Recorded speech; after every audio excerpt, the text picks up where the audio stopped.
So we need to enable developer options. So we need to go to About Device and click on your build number 10 times, and that will enable developer options. Then in developer options, you must tick a button that says USB debugging right there.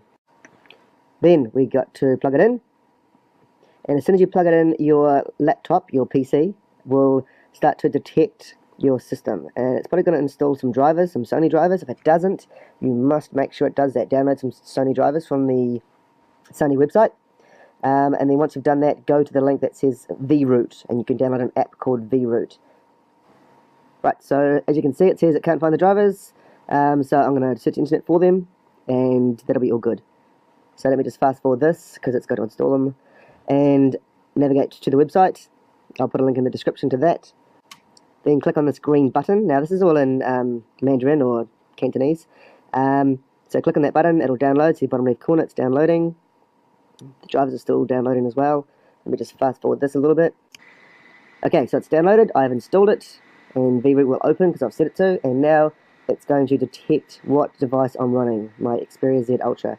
You can see the little green circle spinning around, and the progress bar will gradually increase. It might take a few minutes because it's got to check internet connection, and my internet connection is very slow. Okay, there it goes, so 1-2%. I just got to fast forward this a little bit.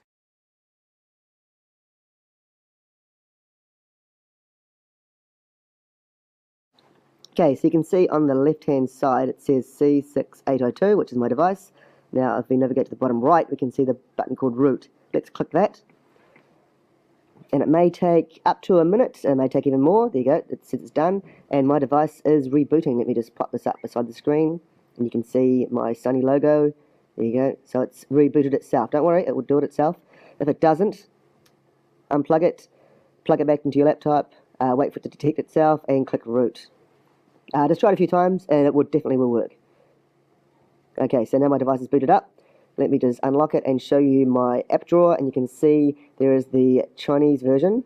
Yep, see it's what he wants to apply root access. Yes, so the little shield, that's the Chinese version of root or super user. So now what we need to do is go to the Play Store, download super user or super SU. You can see I've already downloaded it here, and click it. It'll say update binaries, yes, and then it will say how do you want to do it. Just do it normally, and it will say yep, done.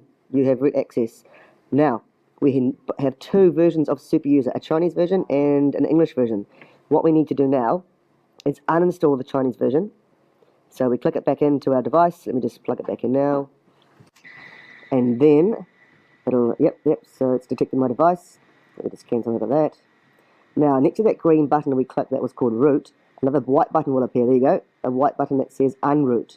So we need to unroot it, which will delete the Chinese super user, and my device will restart. Let me just click unroot. Yep, that's worked. Device is restarting, and that will take off the Chinese super user. Okay, so the green button, just to cover that again, the green button is root and the white button is unroot.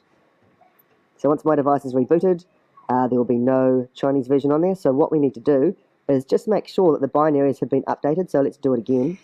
So now if I click on the app drawer, you'll see that the Chinese version has gone. Hopefully it's worked. Yep. And I've only got super USU on there. So that's all I've got. So I'll just click that and make sure the binaries are loaded, and you need to go into a setting in that. Okay, now so click on super user, and then inside there click on settings, and inside settings you'll see install to system. If you do that, your system will then reboot.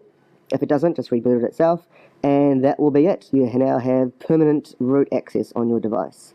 And now let me just show you if this has worked. Go to the Play Store, click on an app you know requires root, so for example Titanium Backup, and there we go, it's downloaded.